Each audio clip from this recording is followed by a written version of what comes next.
All right. It's good to see everybody. And so we are here at Nugaloka. Actually, I'm in my house at Nugaloka. And we had an ecstatic program today for the Panihati Festival. It was a picnic at the temple, and it was RT and all sorts of things like that. Of course, it was limited how many people we could have inside, but outside there was no limit. And some of you missed it. And we're going to show you a few videos from the program later on. Now we're going to talk about Raghunatha Goswami and Panihati. So, let me just... So we'll chant first, like we normally do. Jai Radha Madhava. All right, and we have quite a few people today. Because this in America is our Sunday feast. And tomorrow we're going to continue with the Gita class at the same time we always have the Gita class, which is 6 o'clock East Coast, United States time, 10 o'clock in the morning, Fiji time, New Zealand time, and 8 o'clock in the morning, Australia time. And that's about it. Okay, here we go. Jaya Radha Madhava Kunya Bihari Jaya Radha Madhava Kunya Bihari Gopichana Balaba Kirivadodhati Gopichana Balaba Kirivadodhati Yashodanandana Braja Jana Ranjana Yashodanandana Braja Jana Ranjana Yamuna Tira Vanachari Yamuna Tira Vanachari Jaya Radha Madhova Kunya Bihari Jaya Radha Madhova Kunya Bihari Gopijana Malaba Kirivadodhati Gopijana Malaba Kirivadodhati Yashodanandana Brajajana Ranjana Yashodanandana Brajajana Ranjana Yamunatira Vanachari Yamunatira Vanachari Jaya Radha Madhava Kunya Bihari Jaya Radha Madhava Kunya Bihari Jai Om Vishnupad Paramahansa Paravatikacharya also Tata Satashi Shimad His Divine Grace Sabaya Charadana Bhaktivedanta Goswami Srila Prabhupada Ki Jai ISKCON Founder Acharya Srila Prabhupada Ki Jai Anantagoti Vaishnava Vrinda Ki Jai Namacharya Srila Haridas Thakur Ki Jai Prem se ko Shri Krishna Chaitanya Prabhu Nityananda Shidwaita Gadadha Shivasati Gaur Bhaktavan Kijai Shri Shri Radha Krishna Gopikavata Sayam Kun Radhakunda Giri Govardhan Kijai Vrindavanam Kijai Maturanam Kijai Jagadata Sami Kijai Yamunamai Kijai Shimati Lasi Devi Kijai Samaveda Bhakta Vrind Kijai Gaur Premananda Hari Hari Bol. All glory is the assembled devotees. All glory is the assembled devotees. All glory is the assembled devotees. All glory is to Shri Guru and Gauranga. Srila Prabhupada Ki Jai. Gaur Premananda Hari Hari Bol. So, Om Ganata Miranda Shah Gananjana Shalakaya Chakshur Unmiritam Yena Tasmai Shri Gurave Namaha. I offer my respectful obeisances unto the lotus feet of His Divine Grace, A.C. Bhaktivedanta Swami, Srila Prabhupada, who so kindly opened my eyes with a torchlight of knowledge while I was blinded in the darkness of ignorance. So, we are going to speak about Raghunatha Goswami and the Panihati festival.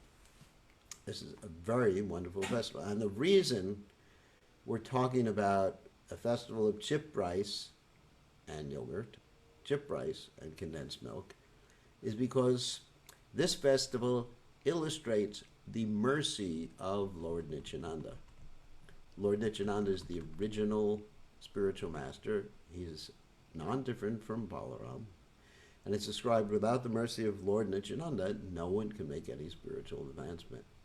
Nayamatva valahinena labdwa. And so the spiritual master represents Lord Nityananda.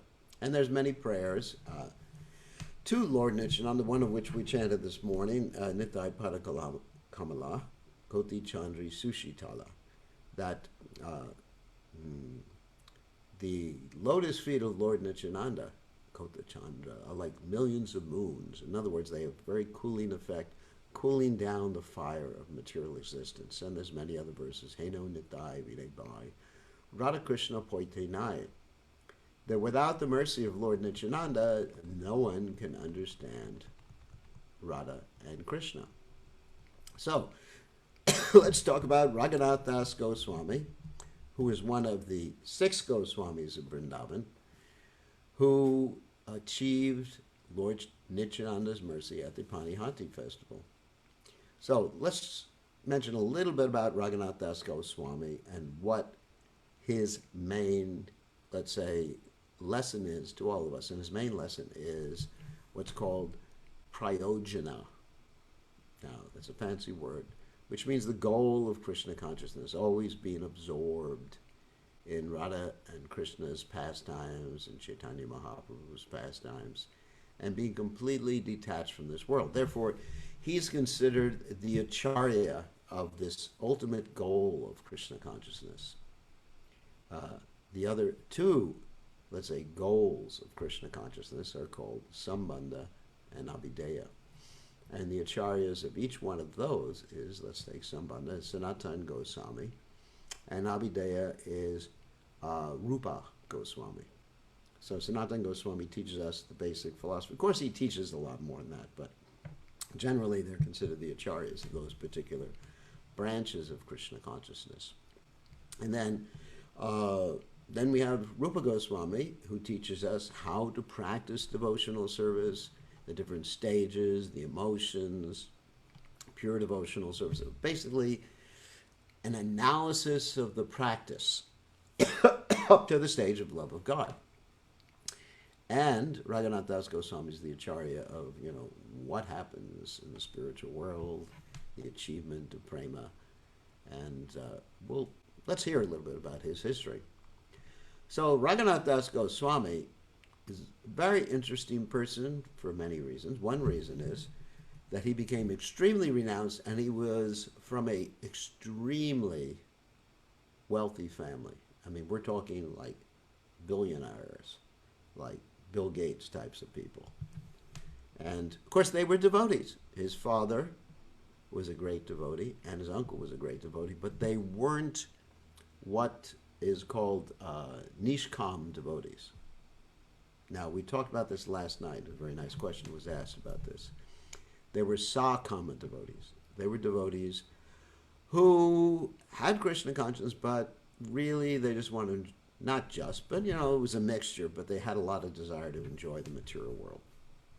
And later on, Lord Chaitanya Mahaprabhu spoke about the father and uncle of Raghunatha Goswami in rather uncomplimentary words.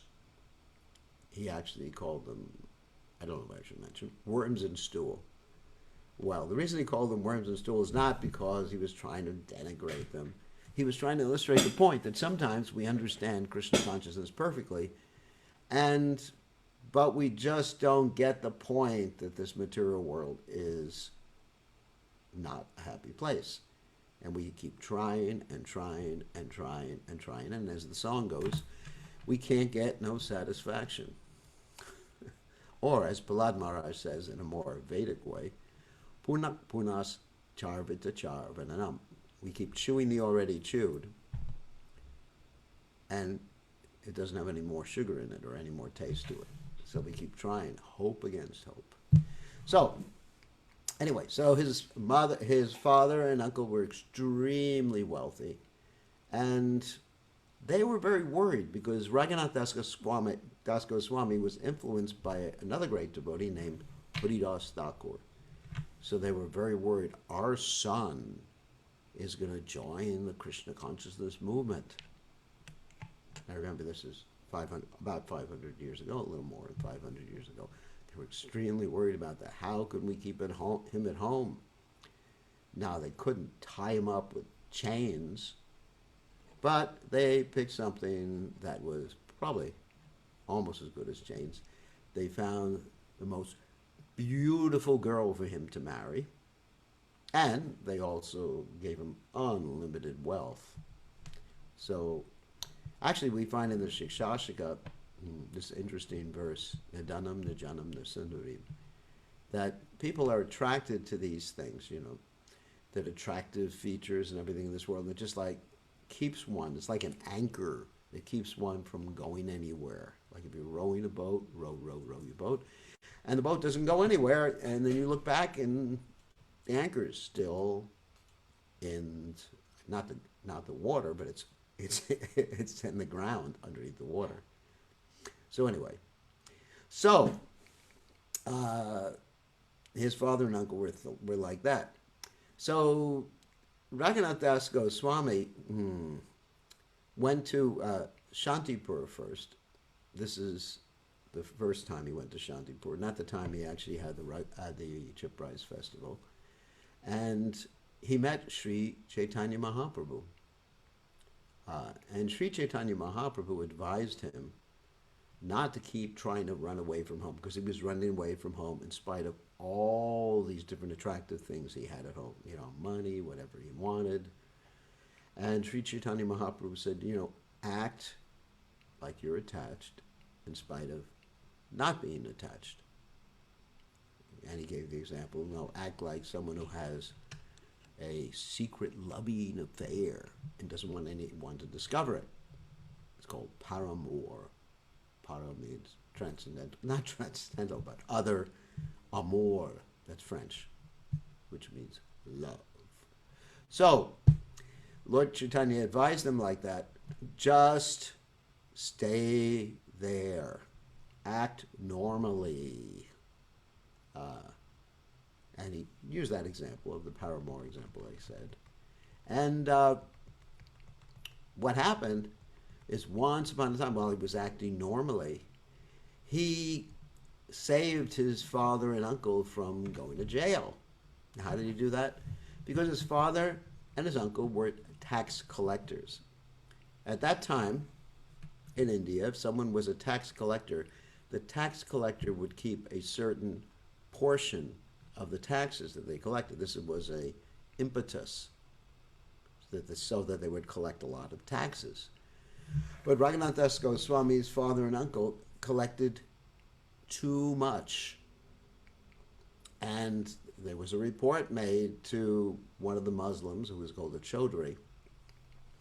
And what happened is they had an order out for the imprisonment of the father and uncle. The father and uncle managed to escape, but they captured Raghunatha Das Goswami, who was just simply Raghunath at that time, because he wasn't a Goswami. They captured him, put him in prison, but Raghunatha Das Goswami was so expert, he was able to actually get out of jail without paying any money. He was expert in everything. So how he did that is that he sort of stimulated the sentiment in this Muslim guy who was keeping him in jail. He said, actually, your or my uncle and father are like your brothers.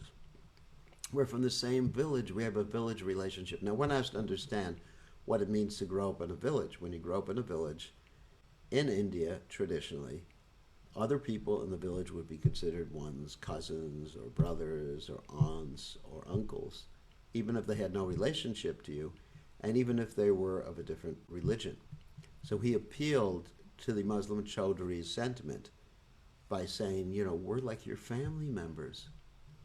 And actually, he said, I will make a deal. You are like a saint, he said to the Muslim Chaudhry. You knew all the Shastras. And so anyway, by praise, he got released, and he made a deal between his uncle and his father and this Muslim who had imprisoned him. And I guess they split the goods up. And that's the way it was done in those days. So everyone was happy with him. Ideal businessman, knew what he was doing. And so for 1 year, he just functioned as an ideal businessman. Then after that, he just said, I got to get out of here. So every day, basically, he tried to escape, but he was caught. And his mother said, why don't you just tie him with ropes? And his father said, what good would ropes do? His wife is like a heavenly angel, and he has opulences like Indra. Indra, of course, is one of the demigods, very highly placed demigod, who has so much money. So, and his father said, who can keep a madman of Chaitanya Chandra? Wow. So, because when one takes up Krishna consciousness, it's not that you actually get mad, but you're just so much in love with Krishna. I mean, even in the material world, let's say a boy falls in love with a girl, girl falls in love with a boy, it's hard to keep them separate. Actually, Chanakya Pandit says one who comes between a man and his wife, a wife and her husband, becomes the enemy of both. So you just step out of the way and pray for the best when you see something like that happening with people. So we've seen that many, many times. It is a fact. So he was in love with Krishna. Very nice. So that's the best person to be in love with. So later on, I think it was the next day or two, they let him visit this place called Panihati. That's why it's called the Panihati Festival.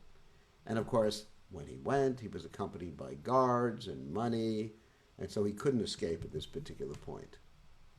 So, when he arrived in Panihati, he saw Lord Nityananda. And we mentioned that Lord Nityananda is Balaram, the original spiritual master. And Lord Nityananda is extremely funny and extremely merciful.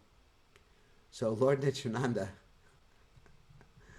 observed Raghunatha, who didn't want to even come close to Lord Nityananda because he felt very humble. He said, I'm just a materialistic person. How can I approach Lord Nityananda?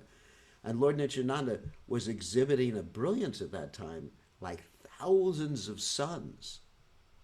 So he said to his associates, Lord Nityananda said to his associates, there is Raghunath Das, bring him here. So they dragged Raghunath Das to the feet of Lord Nityananda. Lord Nityananda put his feet on Raghunath Das's head. Wow, what mercy. And then Lord Nityananda very jokingly said,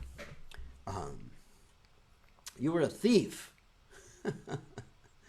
and I've captured you, and I want to fine you for your crimes. There's a joke, of course.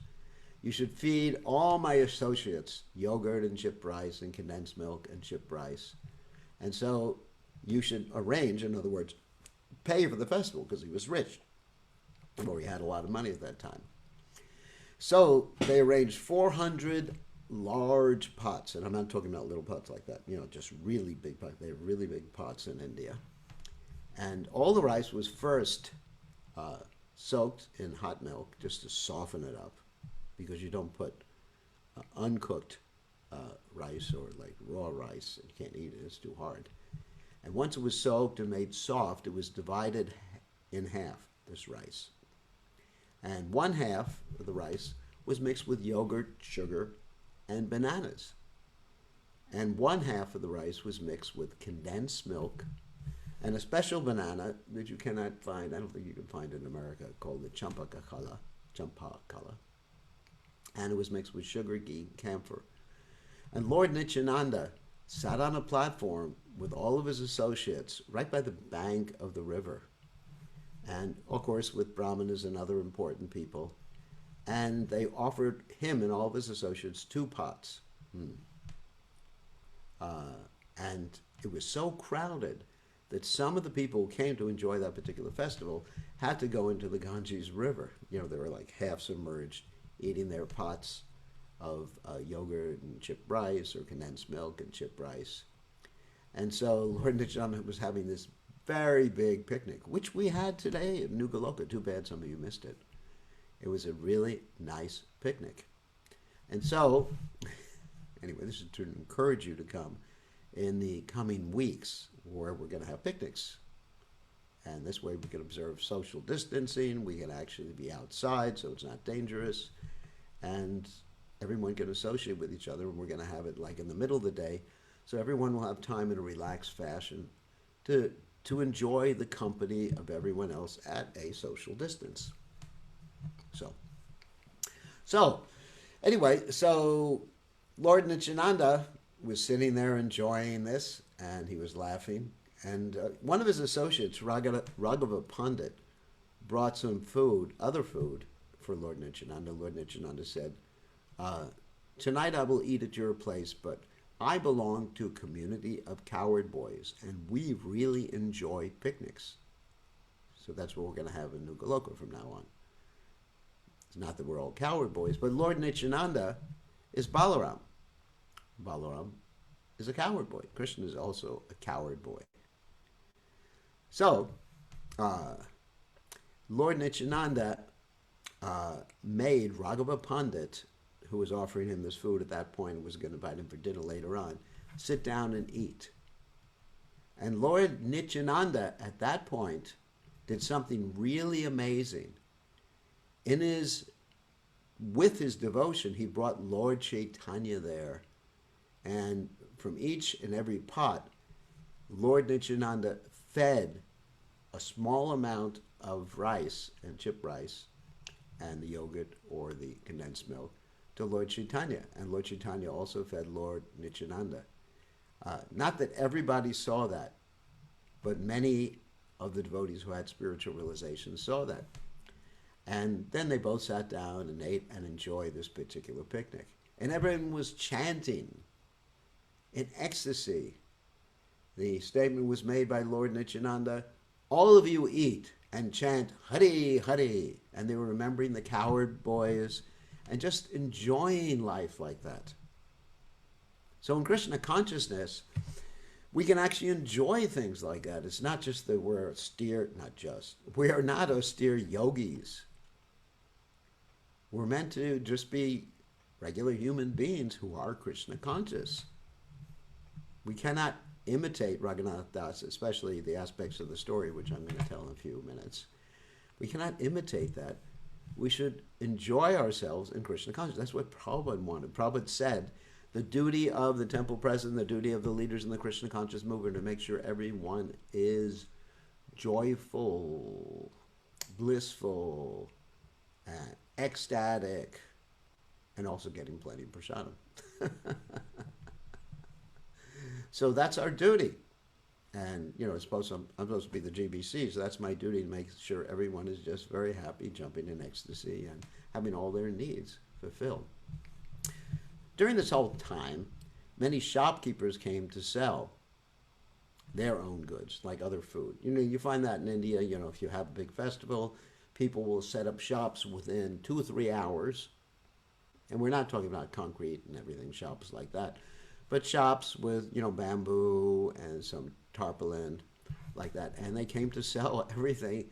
And it's interesting that, whoops, I definitely have to turn this off. People keep calling me. It is bad news. So, getting back to the point. We don't want to take phone calls. Let me turn this off too. It's very interesting that Raghunatha Das bought everything from these shopkeepers and fed the shopkeepers with their own stuff, that he bought from them. And then at the end of this festival, Lord Nityananda gave Raghunatha Das his remnants. So this is very powerful. If you get the remnants of Lord Nityananda, the remnants of a pure devotee, it's enough to give you pure devotional service. It's called Maha Prasadam, like the food that we offer on the altar is called prasad. And actually the direct food that comes off of the plate is called Mahaprasad. And the food that comes off the plate is given to a devotee, and then you get their remnants, is called Maha Prasad. Maha means, for those of you who don't know, it means great. So, then at the end of this festival, Lord Nityananda was given these betel nuts to chew on and flowers, and he distributed them, and he gave to Raghunatha Das, and Raghunatha Das distributed everything to all of his associates who were with him, even the guards that were with him, making sure he could not escape. And that night, Lord Nityananda arranged for chanting and dancing practically the whole night at Raghava Pandit's temple. And they took again, prasadam. Lord Chaitanya also came, and he was dancing. And very few people saw this. Of course, Lord Nityananda saw it, but only very few people were able to see Chaitanya Mahaprabhu. And when it came time for the dinner, Lord Chaitanya came and sat on the right-hand side of Lord Nityananda. Raghava Pandit saw it. And Lord Nityananda said that Radharani has cooked in the kitchen of Raghava Pandit. And actually, Raghava Pandit in Krishna Leela is known as Dhanishta. Dhanishta, of course, is Krishna's cousin, who arranges for so many arrangements between Radha and Krishna. And then Raghunatha Das was given prasadam later, and he was told, if you eat the remnants of Lord Nityananda, you will be freed from all your entanglement. The next morning, after these two festivals were over, the Panihati festival and the dancing festival at Raghava Pandit's house, Raghava Pandit approached Lord Nityananda, and he prayed to Lord Nityananda, please let me get shelter at Lord Chaitanya's feet, because it is only by your mercy that I can approach Lord Chaitanya Mahaprabhu. And Lord Nityananda, in a way to praise the mercy of Krishna, the mercy of Lord Chaitanya, he actually started talking about Raghava Pandit's opulence. He said, Raghava Pandit is so opulent, and he's ready to give it all up. This is evidence of Lord Chaitanya's mercy. It's not the saying that you should give everything up. This is a specific pastime. Don't worry. Don't think, when you get Lord Chaitanya's mercy, just head for the hills. Govardhan Hill. So, and Srila Prabhupada also used to use the same technique when he was in India with his disciples, Western disciples who accompanied him to India. He would describe how wealthy they were, or how wealthy their family was before they came to Krishna consciousness, and they just didn't want anything to do with it, and they were ecstatic in spite of renouncing everything or not being interested in all the material allurements that were offered to them. So Prabhupada used that as a preaching tool to impress the people in India who were attracted and who are attracted to the Western opulent way of life. So, anyway, so Lord Nityananda asked all the Vaishnavas to bless Raghunatha Das. And Lord Nityananda even gave the example of Bharat Maharaj, who just gave up everything, and he was the king, just to be Krishna conscious. And Lord Nityananda said that Lord Chaitanya came during the festival, which was the previous day, just to bless Raghunatha Das. And Lord Nityananda said Raghunatha Das would soon join Lord Chaitanya and be under the care of Swarup Damodar Goswami. Whew, amazing. So, this actually came to be. So what happened is Raghunath Das went home. So the soldiers were there to protect him. You know, he wanted to run away like anything. But he didn't actually go into his house at that point. He stayed in what's called the Durga Mandap, which is like a little temple outside of the house. So while he was staying there one night, shortly thereafter, his guru, Yadunandana Acharya, came. It was the evening. And I guess everybody was sleeping. And Yadunandana Acharya came to Raghunath Das and he said, I have a problem. One of my disciples is not doing his deity worship. Can you please go and make sure he does his deity worship? And Raghunath Das said, sure, no problem. I can do it, so you just go home. So instead of doing that, he escaped from home.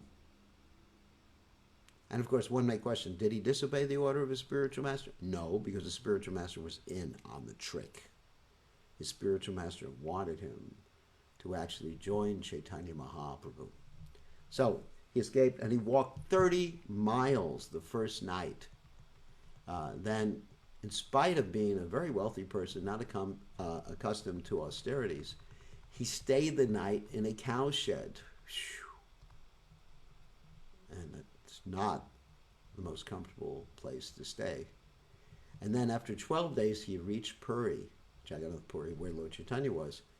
And he had only gotten an opportunity to eat something for 3 days. And when Lord Chaitanya saw him, Lord Chaitanya said, Krishna is very merciful. He has delivered you from material life. He said, it's just like when one leaves a latrine, he delivers you from material life. And then he made that comment, which I mentioned before, about the father and uncle of Raghunath Das Goswami. And as predicted by Lord Nityananda, Raghunath Das Goswami was placed under the care of Swarup Damodar Goswami. And Raghunath Das Goswami was sometimes known as the Raghu of Swarup.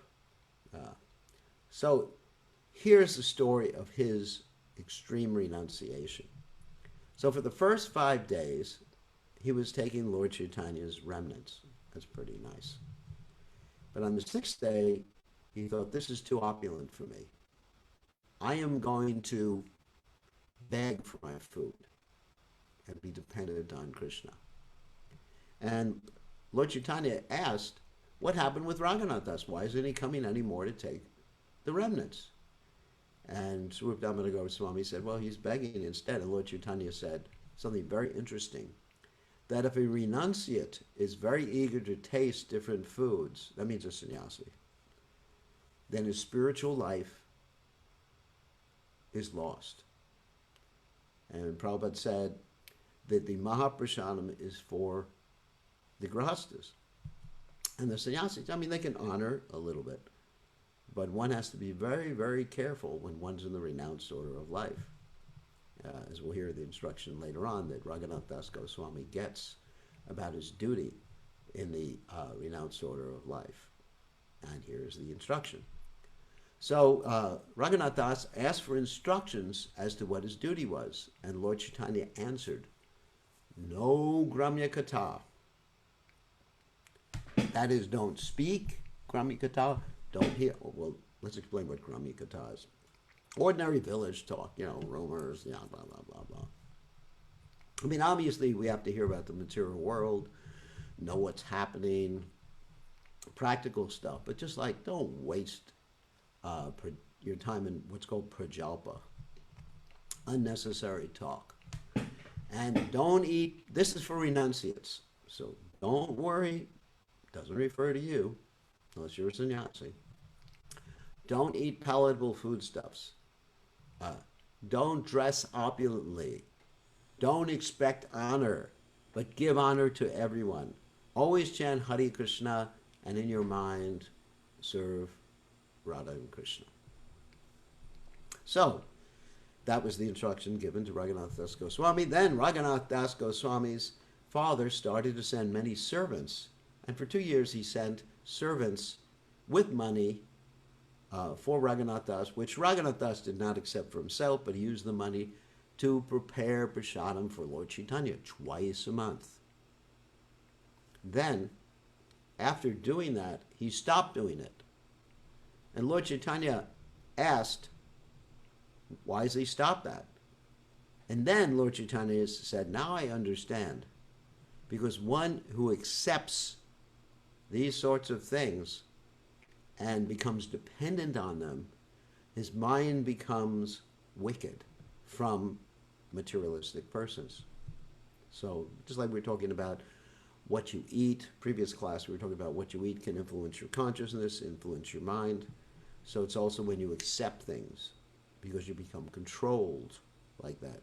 I mean, it's the need to become independent, to have autonomy, is a very strong need. And if one actually becomes controlled like a dancing dog by others offering money, by others offering things like that, and actually becomes dependent on those things, then one actually becomes controlled by the people. And if one becomes controlled by people who are materialistic, not so good. Okay? So, after this time, Raghunath Das's austerities became even more pronounced.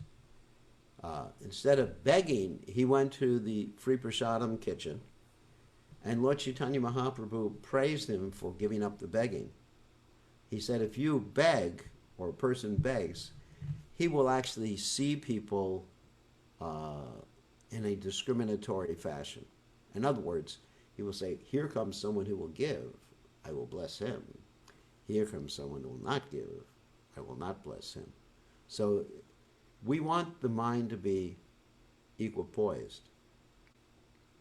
That is very important.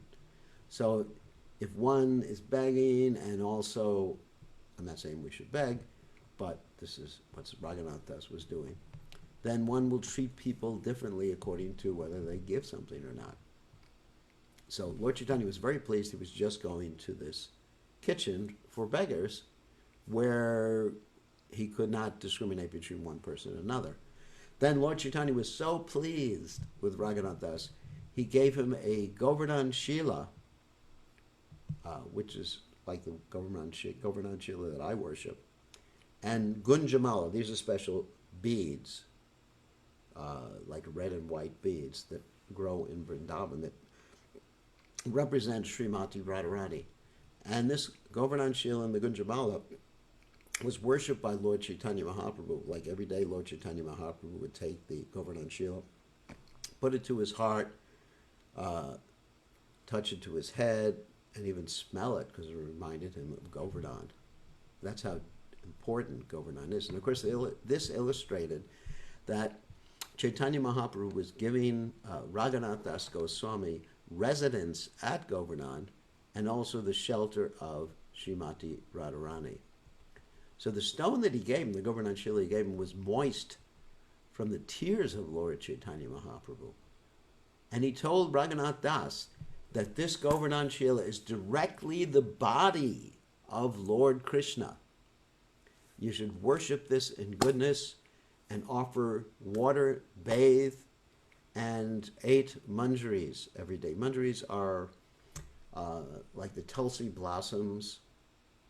You'd have to see it to understand what it is. But a tulsi manjari, they like 2 leaves on the side and the little blossom coming out there. So 8 every day. And unfortunately, we don't usually have that many here for my worship, and I try my best to get them every day, but we meditate on doing that. So, and after a while, Lord Chaitanya's servant, whose name was Govinda, was supplying sweetmeats, that means sweets, to offer to the deities, not for Raghunath Das Goswami. So he became even more, let's say, absorbed and otherworldly, absorbed in the spiritual realm in the service of Radha and Krishna and Giriraj. And he became so detached and so transcendental that he was only resting 1.5 hours daily, and sometimes not even that. So you may question, how can someone do that? Well, you need a transcendental body. Don't try to do that. You should rest whatever you need. Whatever you need, you can rest. It's important to get up early. It is very important to get up early, but if you have to rest again during the day because you got up early and didn't get enough sleep last night, that's fine. No problem with that. Prabhupada said, eat the needful, mount and sleep the needful. No more, no less. And in Gita, Krishna says the yogi is he or she who does not eat too much nor too little, or sleep too much or sleep too little. Mityahara viharasha. He's moderate in his activities, or as Lord Buddha said, the middle path. So then Raghunatha Goswami became more austere in his eating habits, unimaginable. He would take the decomposed rice that was thrown away near the Singhadwara gate, that means the lion gate of the Jagannath temple. And this decomposed rice, even the cows wouldn't eat. And so he would take this rice, wash it out with fresh water, and put a little salt on it. And he was eating that. And when Lord Chaitanya heard that, Lord Chaitanya came immediately and grabbed one morsel, and he took it. And Lord Chaitanya Mahaprabhu's associate, Swarup Damodar Goswami, said, "This is not fit for you." And Lord Chaitanya said, "Why is he keeping all this nice prasadam to himself?" So one who has spiritual vision, they will see the remnants of Lord Jagannath as directly Krishna, as a manifestation of the Supreme Personality of Godhead. I'll tell you an interesting, funny story I just heard in the Prabhupada Memories. Prabhupada one time instructed his servant to take his remnants, which everyone was fighting over, because there were a lot of nectarian things like sweets and fried foods, pakoras and gulab jamuns and everything like that, and just to mix them all together and see who wanted them. And the servant was shocked that the remnants weren't taken, or hardly taken at all, by the devotees, because they were interested in the taste rather than the point or the ecstasy that one would get directly eating the prasadam of, or the remnant prasadam of a pure devotee, Srila Prabhupada. I remember when I fed Srila Prabhupada, when I gave him a fruit plate, and I ate even the grape stems and the orange rinds, and everything was on the plate, and I would have eaten the plate itself had it not been made of metal. I think that would have been very, very difficult. So Raghunath lived in Jagannath Puri with Lord Chaitanya for longer than any of the other Goswamis of Vrindavan. So after some time, Lord Chaitanya Mahaprabhu and Swarup Damodar Goswami, the associate of Lord Chaitanya, left this world. And Raghunath Das Goswami, he went to Braj, that's Vrindavan, with the intention of committing suicide, because he just was thinking, I cannot bear to live in this world without Chaitanya Mahaprabhu. And he thought, I will commit suicide by jumping from Govardhan Hill. And actually in the works of Srila Rupa Goswami, the Lalita Madhava, you actually see some of the gopis attempting that too. So this seems not, one should not do this, and not recommended. And Raghunath Das was not allowed to do that. Because when he arrived in Vrindavan, first of all, he was accepted by the other Goswamis like Rupa Goswami and Sanatana Goswami as their brother. And what they did to keep him from ending his life was they asked him to recite the pastimes of Chaitanya Mahaprabhu for 3 hours every day, because he had more personal experience of those final pastimes, or the pastimes of Lord Chaitanya in Jagannath Puri, than anyone else who was in Braj at that particular point. So he was able to really recount by memory the exquisite details of Lord Chaitanya Mahaprabhu's pastimes. And so this also inspired Krishnadas Kaviraj Goswami, who lived right next to Raghunath Das Goswami, or did bhajan, let's say, next to Raghunath Das Goswami. And Krishnadas Kaviraj Goswami got all this information, and he later compiled it into the exquisite Chaitanya Charitamrita. So that's why we have the Chaitanya Charitamrita, because of Raghunath Das Goswami's mercy and his recitation. So he would generally reside at Radhakund. He was considered the Acharya at Radhakund. Every day he would offer 1,000 obeisances to Krishna. He would chant 64 rounds, sometimes more. Of course, Haridas Thakur chanted a few more rounds than that, 3 times that, almost 3 times. He would bow to Vaishnavas 2,000 times a day. 22 hours a day he was practically engaged. And as I mentioned, he associated with Krishnadas Kaviraj Goswami. And he was so austere that in the beginning he didn't build himself a little hut, what's called a bhajan kutir. It means a place that you do your chanting in. And so there was something that happened that forced Sanatana Goswami to force Raghunath Das Goswami to build a bhajan kutir. And what happened, I will describe. Once upon a time, Raghunath Das Goswami was chanting on the banks of the Shamakund, because his place of chanting was in this ghat, or bathing place, called the Manasapavana Ghat. And Sanatana Goswami happened to be watching him, and he saw that there were tigers around him. And he was all worried about Raghunath Das Goswami, because Raghunath Das Goswami had no shelter or no protection. But then he saw there was a very beautiful cowherd boy with a stick guarding Raghunath Das Goswami as he was chanting. So Sanatana Goswami chastised Raghunath Das Goswami. He said, "You're not supposed to take service of Krishna or from Krishna. You're supposed to serve Krishna. So build yourself a hut." And Raghunath Das Goswami thought, no, that's too much Sanskrit. So then, a few days later, Raghunath Das Goswami was out there chanting, and it was very hot. In the summer sun is extremely hot there in Braj.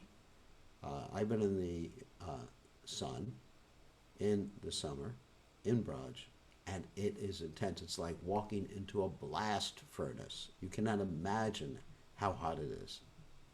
Incredibly hot. You can't go out in the middle of the day after, let's say, 8 o'clock in the morning. So anyways, he was out there chanting, and there was a young girl holding her shawl over Raghunath Das's head to give him some shade, and that young girl happened to be Radharani.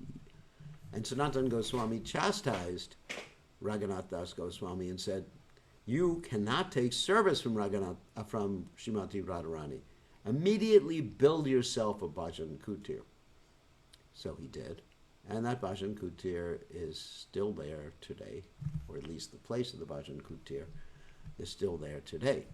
Other pastimes at Radhakund, or Shamakund, where he resided, because he was the acharya of the Radhakund area, he at one point didn't want the residents of the Radhakund village to be, let's say, cleaning their clothes in Radhakund and doing all sorts of things that were not properly respectful of Radhakund. So he ordered that a well be dug. And as they were digging that well, the workers hit a stone and the stone started bleeding. That's amazing. And that night, Raghunath Das Goswami had a dream, and Krishna revealed to him that stone was the tongue of Govardhan, and that stone should be installed in a different temple, its own temple. And today you can see that stone when you do the Radhakund Parikrama. Devotees circumambulate that stone. Said if you circumambulate 7 times, that's equivalent to going around Govardhan. Another thing that happened was that Raghunath Das Goswami wanted to excavate Radhakund and Shaimakund, but he didn't have any money, and he didn't want to really ask anyone for money. But once upon a time, while he was thinking like that, there was a very wealthy man who went to Badarikashram, it's in the Himalayas, and he was informed by Naranarayan, or Srila Vyasadeva, or Naranarayan Rishi. There's 2 versions of the story. He was informed that you should give whatever money you were going to give for Badarikashram, you should give it to Raghunath Das Goswami. So he goes to Radhakund, Shamakund area, sees Raghunath Das Goswami and says, "Here's this money to excavate Radhakund." And Raghunath Das Goswami says, "No, I can't accept any money." And the businessman said, this is the order of the Supreme Personality of Godhead. You have to accept it. So then Raghunatha Goswami embarked on excavating the Radhakund and Shamakund area. And while he was excavating the Shamakund, which was made by Krishna, the Pandavas appeared to him in a dream. And the Pandavas said that we're living as trees on the banks of the Shamakund, so please don't cut us down. And so the Shamakund was made in a very irregular fashion as to not cut down the trees. Of course, as we mentioned previously in the Radhakund Parikrama, those trees actually have passed away. All the trees have passed away. The only remnant or any tree that's still there is actually the Bhima tree. And that tree is actually dead too. So one other story, actually there's several other stories about Raghunatha Goswami. One day he was in meditation.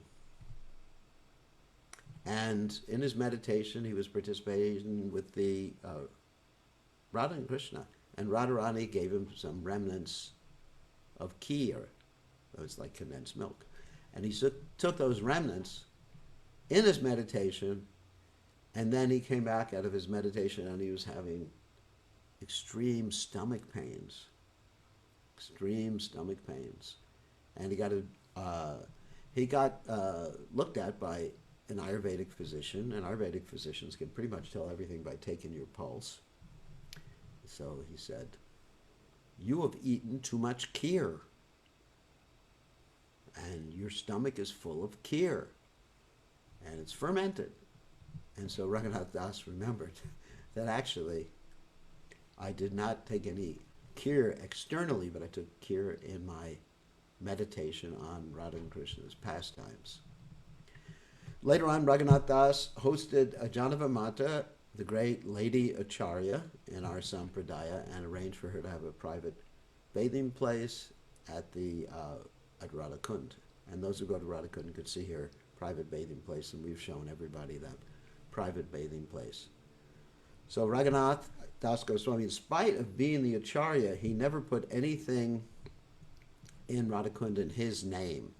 He never wanted to sign any of the deeds or any legal conveyance. He actually had Srila Jiva Goswami do all that. And so these are the stories of Raghunath Das Goswami, who achieved the mercy of Lord Nityananda by giving Lord Nityananda a festival, or sponsoring a festival for Lord Nityananda at Panihati. And we can understand that he was not able to enter fully into Lord Chaitanya's service until he pleased Lord Nityananda. This is actually the lesson we can learn from this particular pastime. So, on that happy note, today is Panihati, and before we take questions, I just want to show you some pictures, movies, or whatever it is, of what happened. Let's see, I'm going to try to share a video with you. Give me 1 second. Of what happened during our festival today in New Goloka. Give me 1 second. I have to open it. All right.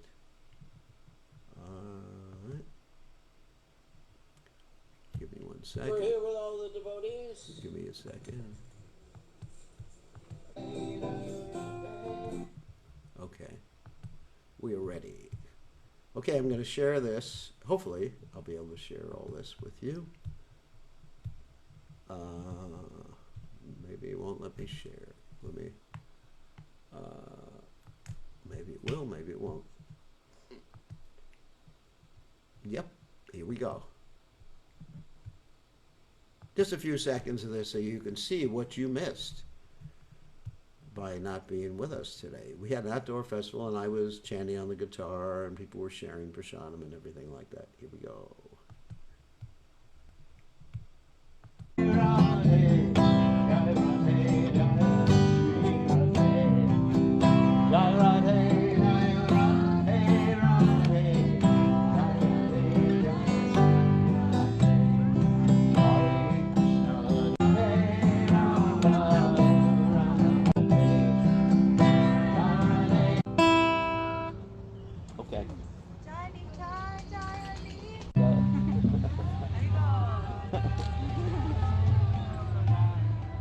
Gauranga Jaya Nitai Gauranga. Okay, enough Maya.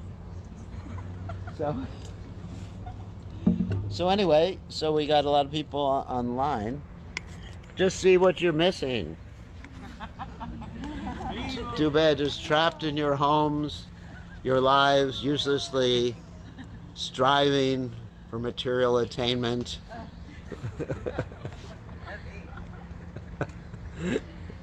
Jeev Jago, Jeev Jago, Jeev Jago. Wake up, sleeping souls. How long will you sleep in the fear of the coronavirus? Lord Chaitanya's come to save you. Take shelter of the holy names. Okay. Your only friend in this world. Okay. All right. I thought you. I think that's enough. So there's. Okay. I thought you all enjoy that one. So next week, for those of you who are in Nugaloka, those of you who are overseas, you should arrange your own picnics.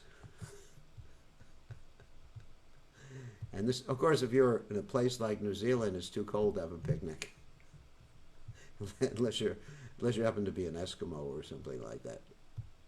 So, but it's nice to have the association of devotees, and everybody observed social distancing, and nobody really got hurt today. So anyway, so we're going to open it up for questions. Give me 1 second to unmute you all, so you can ask some questions.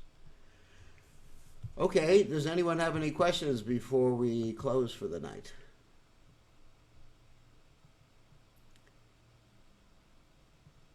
And Lady Khan, do you have questions? No? I have a That's question. Hare Krishna Gurudev Dandat Pranam No Gurudev. Hare Krishna. Looks cold there. Yes, Gurudev. So what question do you have? No Gurudev, no question. No question. All right. Does anybody have? All right. Well, and then also we'll have Aditya Narayan Prabhu make some announcements at the end, because he's there watching us. He was also there. He had a good time. He cooked all this nice chip rice with sugar and condensed milk and yogurt, and arranged to distribute it to people who weren't able to make it. We did home deliveries. We're like Amazon now, Krishna conscious Amazon. Gurudev, can I ask one quick Yeah. question regarding Gurudev, you said we soak rice, or is it chipped rice already what we get? It's chip rice. It's chip rice, and he soaks it. Or overnight? If you soak ordinary rice, it'll never get soft until you cook it. So it's chipped rice. Is it overnight we have to soak it, or 10? I don't remember. It's been too long since I was at that festival in Panihati. You know, it's 5,000 years ago. My memory doesn't go back that far. You'll have to ask some of the devotees who know about these things. Okay, Gurudev, thank you. I mean, I'm just joking. I probably wasn't at that festival. I was probably with Ravana and his army fighting against Lord Ram. So you have to ask. Some of the devotees may know exactly how to prepare it without cooking the rice. There must be a way to do it, and I'm not expert with rice. I can tell you how to make chipped quinoa. I can tell you how to do that, or eat quinoa puffies, but I can't tell you how to make chipped rice. It's something I never learned. So, who else has a question? Hare Krishna Gurudev, it's me, Divinita Leela here. Hare Krishna. We missed you. I know, Gurudev. I'm missing everything. But we sacrificed your baby yesterday, so that's all right. we gave her child the first grains yesterday. That was also on Facebook. Just 3 of us in Radha Golokananda. Yeah. So, anyway, so Gurudev, my question was, like, we see that Raghunatha Goswami had to approach Nityananda first, and then Lord Chaitanya accepted him. But Right. that is not for many other devotees of Lord Chaitanya. Like, the other Goswamis, like Gopal Bhatta Goswami, never met Lord Nityananda. Yes, so they approach Lord Nityananda through their spiritual master, because the spiritual master is the representative of Lord Nityananda. So, you know, So, we may not have met Lord Nityananda in our lifetimes, but we right. are approaching Lord Chaitanya through our spiritual master. Yes, that's the guru principle. Okay. Okay. So basically, Raghunatha Das Goswami, we can consider him as a disciple of Lord Nityananda in that sense? Well, I mean, let's say he was a Shiksha disciple. He was the disciple of Yadunandana Acharya. Yeah. Yeah. And he directly approached Lord Nityananda. Mhm. And by the mercy of his guru, Yadunandana Acharya, he was able to approach Lord Nityananda. I mean, we have to say that you have to have a guru to help you approach Lord Nityananda. And the guru is representing Lord Nityananda. And even if Lord Nityananda is not externally present, just by hearing his glories, we're approaching him. And Wow. I'm sure Raghunatha Das Goswami also saw Gaurnatai deities, or at least deities of Lord Nityananda, and was Right. aware of Lord Nityananda before. And it was actually Lord Chaitanya. I mean, if you remember the story that I just told, that it was Lord Chaitanya that told him, because he was at, Raghunatha Das Goswami was begging for Lord Chaitanya's mercy, and Lord Chaitanya said, first you got to approach Lord Nityananda. So that was Lord Chaitanya's instruction. So in other words, if we first go to Krishna or Lord Chaitanya, then Krishna and Lord Chaitanya will tell us, hey, you're going the wrong way. You got to approach Lord Nityananda. And that's through Lord Nityananda's representative and through the pastimes of Lord Nityananda. The question was raised today, how do we please Lord Nityananda? How do we approach him? Right. And the answer I gave was by giving other people Krishna consciousness. Lord Nityananda becomes very pleased. He was one of the first Sankirtan devotees sent out by Lord Chaitanya. He and Haridas Thakur. And he tolerated everything. You know, many of us have to tolerate a little bit, like someone slams a door in our face. But he tolerated these drunkards, Jagai and Madai, who basically, Madai hit him on the head with a piece of broken pot. And he was bleeding, and he tolerated that, and he begged for their mercy. So we have to become like Lord Nityananda, that if someone attacks us, we don't attack back, we beg for their mercy. We beg that they can get mercy.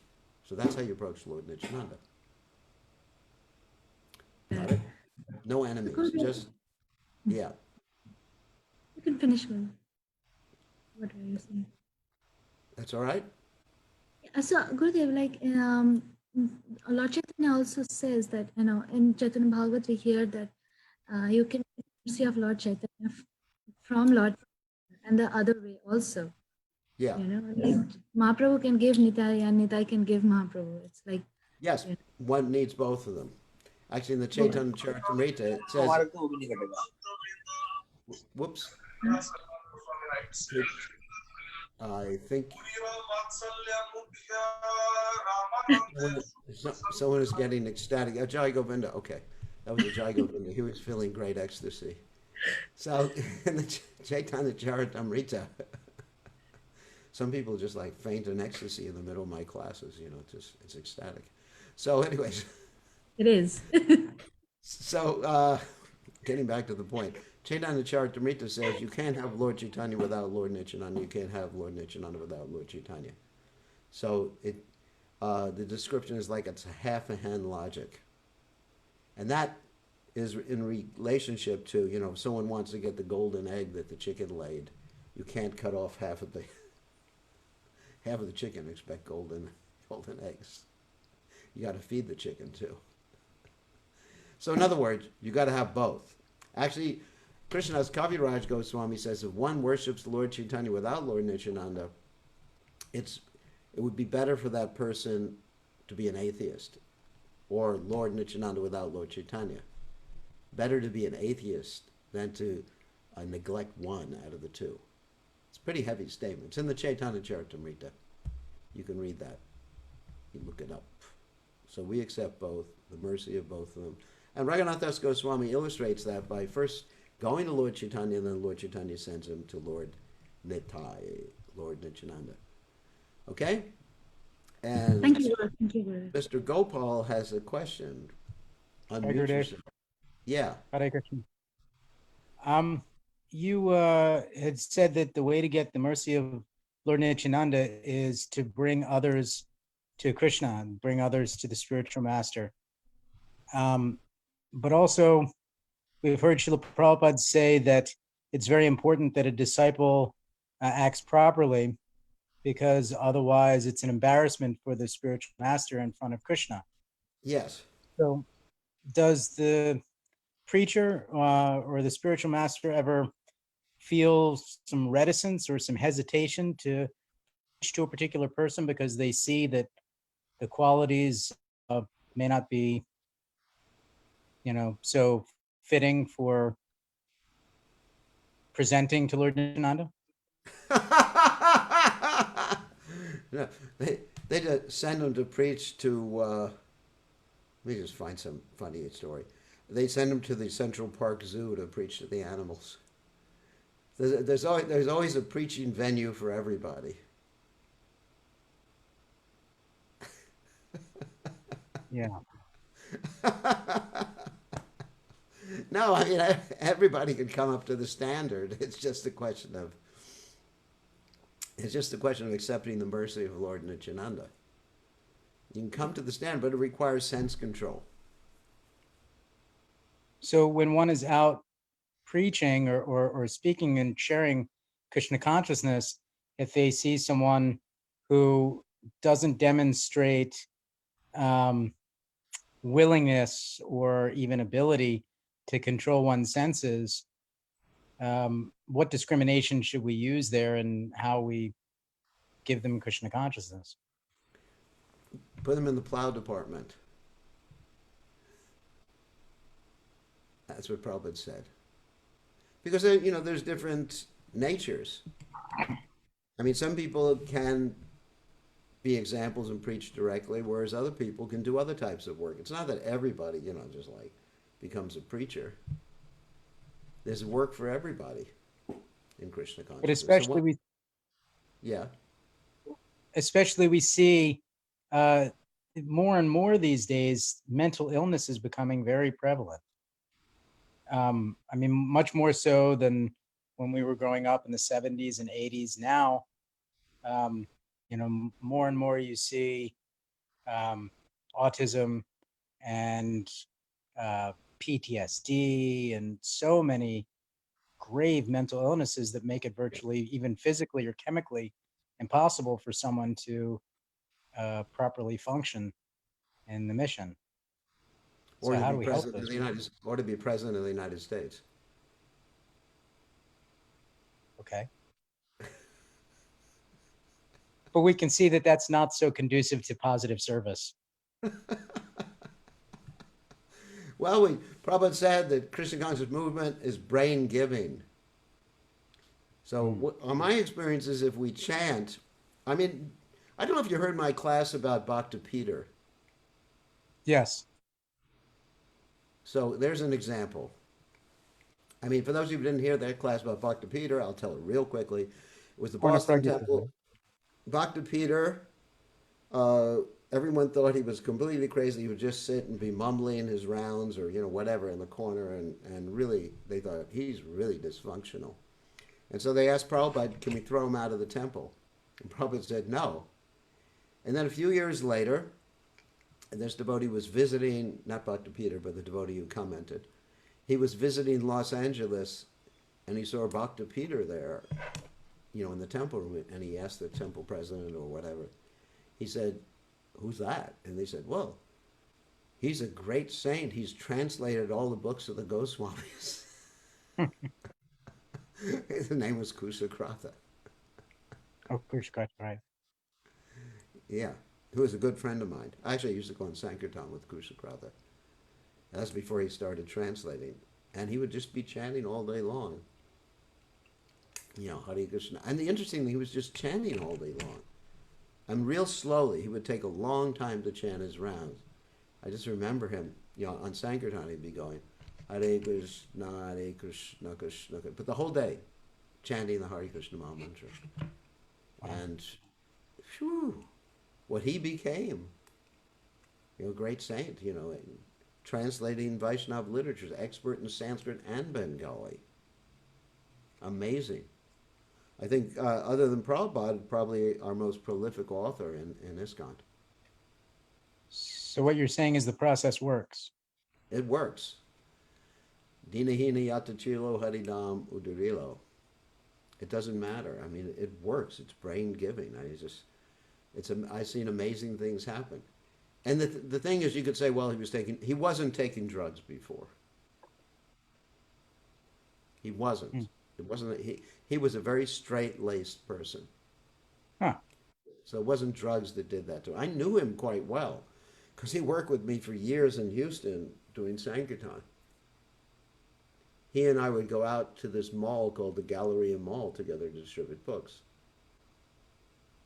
And I was frustrated because he wouldn't distribute too many books. I wasn't exactly the most empathic person. Still am not. And look what he became. It's amazing. Thank you, Gurudev. So, there's so many other stories. So many other stories I can tell. All right. Great. We want to thank. Please tell. What's that? We have time. Please tell. What? No, that's no, no. It's too embarrassing. So, anyways, too embarrassing. So, anyway, let's hear from Aditya Narayan Prabhu. I think is still online, and you have any announcements for our congregation? Hare Krishna Maharaj, thank you so much for a nice class on glories of Raghunath Das Goswami. And really nicely you explained so many different stories from his life. It was so wonderful. And also you brought over the theme of the Panihati festival. So thank you so much, Maharaj, for the wonderful class. Thank you.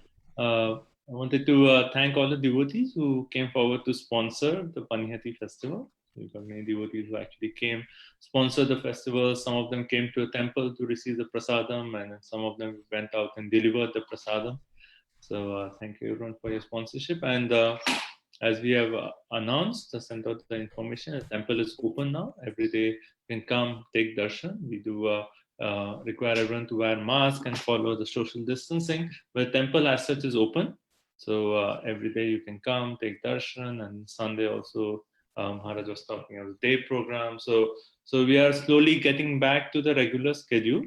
So we encourage devotees to feel comfortable. Please start joining us. We miss having our entire group of devotees. So if you feel comfortable, please to join us and give us your personal association. So just wanted to mention that. And also, we always mention that if you would like to make any contributions towards ISKCON New Goloka, we have a wonderful service going on.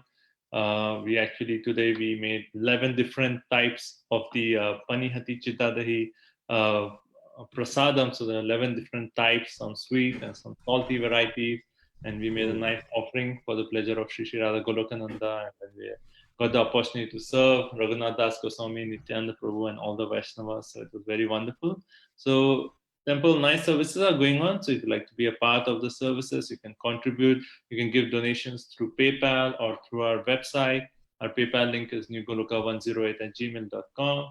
And our website is newgoloka.com. So there are different options if you'd like to contribute. And as I mentioned, the temple is open, so you're welcome to come and take darshan of their Lordship, Sri Sri Radha Golokananda. So, thank you so much. Okay, I'm just putting that up there. New Goloka 108. Wait a second. At gmail.com.